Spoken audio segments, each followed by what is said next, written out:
2015 में Mrs any Thompson ने रवि जकरियास के ऊपर एक आरोप लगाया हुआ था कि उन्होंने उन्हें सेक्सुअली अब्यूज़ किया हुआ है।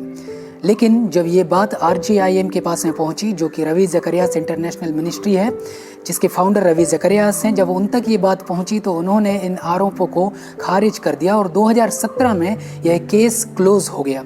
उन्होंने इस केस को ज़्यादा सीरियस नहीं लिया क्योंकि उन्हें ये इतना विश्वास था रवि जकरियास के ऊपर कि रवि जकरियास कभी भी गलत काम नहीं कर सकते हैं।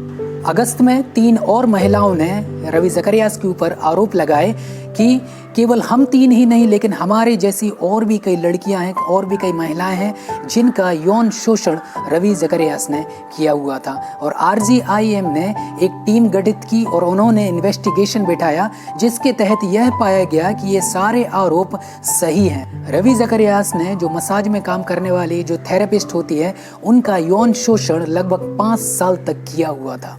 क्रिश्चियनिटी टुडे ने रवि जकरियास के विषय में इस प्रकार से लिखा हुआ था कि सेवकाई के बोझ के चलते हुए उन्होंने ये सारी चीज़ें की हुई थी। एक मसाज थेरेपिस्ट के सामने उन्होंने हस्तमैथुन भी किया हुआ था और कई बार उन्होंने लोगों को, जो महिलाएं वहाँ पर काम करती थी स्पा में, उन्हें गलत तरीके से छुआ हुआ था। 23 दिसंबर 2020 में RGIM ने यह निश्चित कर दिया कि जो भी आरोप रवि जकरियास के ऊपर लगाए जा रहे हैं उनमें सच्चाई दिखाई देती है। फरवरी 11, 2021 को फाइनल रिपोर्ट RGIM ने पेश की, जिसके तहत रवि जकरियास को दोषी सिद्ध कर दिया गया। और RGIM मिनिस्ट्री ने यह भी कहा कि यदि कोई और भी महिलाएं हैं जिन इस प्रकार की शिकायत है, जिनके साथ में रवि जकरियास ने यौन शोषण किया हुआ है या गलत चीज की हुई है उनके सामने, तो वो आए सामने और हमें बताएं। आपको बता दें कि रवि जकरियास की मृत्यु स्पाइनल कैंसर की वजह से 2020 मई में 74 साल की आयु में हुई थी। उन्होंने लगभग 20 देशों में प्रचार किया हुआ था और लगभग 30 से ज़्यादा पुस्तकें उन्होंने लिखी हुई थी। बहुत सारे हृदय इस घटना की वजह से टूट चुके हैं कि रवि जकरियास ने ये चीज़ें अपने जीवन काल में की हुई थी। कई लोग इस प्रकार से भी कह रहे हैं कि लोगों ने मसीह को छोड़ दिया है जब उन्हें पता चला कि जो मसीह के अगुए, जो रवि जकरियास ने ये सारे काम किए हुए हैं, तो उन्होंने मसीहत को छोड़ दिया है। अब आपको और हमें कुछ चीज़ों को समझने की आवश्यकता है। आपको और हमें कुछ सबक इस चीज़ से सीखने की आवश्यकता है, जो कि सबसे पहला सबक है वो यह है कि यदि कोई व्यक्ति जो मसीही अगुआ है, मसीही लीडर है, यदि उसने कोई गलत काम किया हुआ है तो उसकी वजह से आप पूरी मसीहत को दोष ना दें, आप बाइबल को दोष ना दें। बाइबल हमें कहीं भी इस प्रकार के व्यवहार को बढ़ावा देते हुए नजर नहीं आती है। बाइबल कभी भी हमें यह नहीं सिखाती है कि ये सारे व्यवहार करना उचित कार्य है। बाइबल हमें कभी भी यह बात की शिक्षा नहीं देती है। इसके उल्टा, इसके विपरीत बाइबल हमें इसके विषय में चेतावनी देती है कि ये सारी चीज़ें तुम्हारे जीवन में हो सकती हैं, लेकिन उन सारी चीज़ों से छुटकारा तुम्हें पाना है, क्योंकि परमेश्वर तुमसे प्रसन्न नहीं है। तो जो पहली बात आपको समझना है वो यह है कि आप यीशु मसीह में किसी अगुवे की वजह से नहीं आए हुए थे।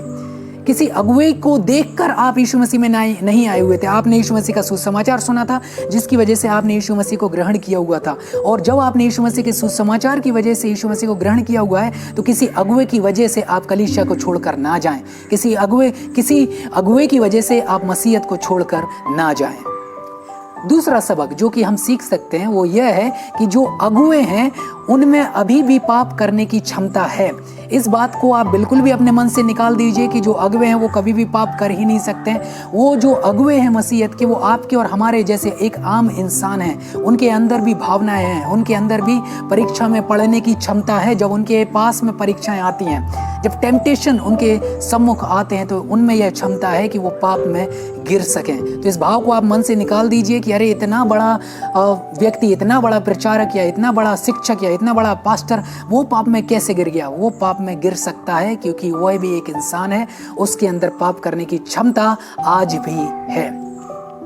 एक और लेसन जो कि हम सीख सकते हैं वो ये है कि हम सभी पाप में गिर सकते हैं। ऐसा नहीं है कि केवल रवि जकरिया पाप में गिर गया है, हम सभी पाप में गिर सकते हैं यदि हम पवित्र आत्मा के चलाए ना चलें, यदि हम परमेश्वर के वचन के अनुसार अपने जीवन को व्यतीत ना करें, यदि हम अपना आत्म अवलोकन ना करें। हम सब के अंदर वह क्षमता है कि हम पाप में गिर सकते हैं। तो रवि जकरिया को दोष लगाना कोई बड़ी बात नहीं है, कोई भी उठकर उसके ऊपर दोष लगा देगा, लेकिन अपने आप के जीवन को भी जांचना हमें आवश्यक है। जो रवि जकरियास को आज दोष लगा रहे हैं, कल तक जब रवि जकरियास की मृत्यु हुई थी वो बड़े ही अच्छी बातें कर रहे थे। अरे रवि जकरियास ऐसा था, रवि जकरियास वैसा था, हमने बहुत ही अच्छे अगुवे को खो दिया है। और आज वही लोग हैं रवि जकरियास को कितना घटिया कह रहे हैं, कि उसको कितना बुरा भला कह रहे हैं कि अरे इतना घटिया, इतना गंदा व्यक्ति।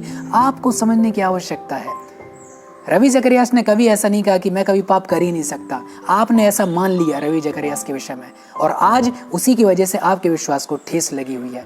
गलती उसकी नहीं है, उसने पाप किया है, परमेश्वर उसका लेखा जोखा लेगा, लेकिन गलती आपकी और हमारी है, जिन्होंने रवि जकरियास को इतनी ऊंचाई पर बैठा दिया जहां हमें लगने लगा कि अरे ये व्यक्ति तो कभी गलत काम कर ही नहीं सकता। और जब आज हमारे सामने सारे सबूत हैं जो गलत कार्य रवि जकरियास ने किए हुए हैं, तो आज हमारा विश्वास है वह चरमरा गया है। सबसे अंतिम बात जो आपको और हमें करनी है एक अगुवे के तौर पर, वो यह है कि हमें हमारे कलीसिया के विश्वासियों को हमें बताना है कि हम भी एक इंसान हैं। हम भी एक ऐसे इंसान हैं जो पाप से हर दिन लड़ते हैं। हर दिन हमारा पाप से सामना होता है, हर दिन हम पाप से लड़ते हैं। हम स्वर्गदूत नहीं हैं जो कि पाप नहीं कर सकते हैं। ऐसा हो सकता है कि हम पाप में गिर जाएं।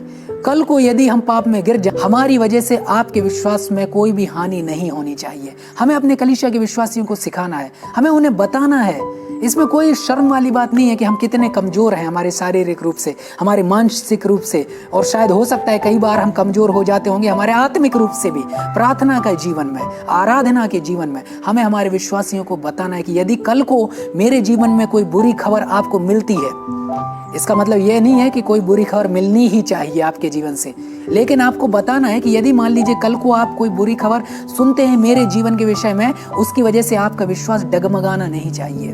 ज्यादातर कलीसियाओं के पासवानों को यही डर रहता है कि उनके विश्वासी उनके विषय में कभी कम ना सोच लें। आप पौलुस के जीवन के विषय में सोचिए। पौलुस ने हमेशा अपने जीवन में एक भरसक प्रयत्न यह किया कि लोग उसके विषय में ज्यादा हाई फाई ना सोचें। पौलुस ने कहा कि यीशु मसीह पापियों के लिए आया और उन पापियों में सबसे बड़ा मैं हूं। पौलुस ने सबसे पहले इस बात की पुष्टि कर दी कि मैं कितना घटिया इंसान हूं, मैं कितना कम व्यक्ति हूं, मैं कितना पापी व्यक्ति हूं, लेकिन परमेश्वर का अनुग्रह मेरे जीवन में रहा है जिसकी वजह से मैं एक अच्छा जीवन व्यतीत कर रहा हूं। इसी प्रकार से आपको और हमें इस बात को अपने कलीसिया के लोगों को बताना है कि हम स्वर्गदूत नहीं हैं, हमारे अंदर आज भी पाप है, हम पापी थे, इसकी वजह से यीशु मसीह हमारे लिए आया। आज भी हमें यीशु मसीह के उस मध्यस्थी करने की, उस इंटरसेशन की हमें आज भी आवश्यकता है। परमेश्वर आप सभी को आशीष दे।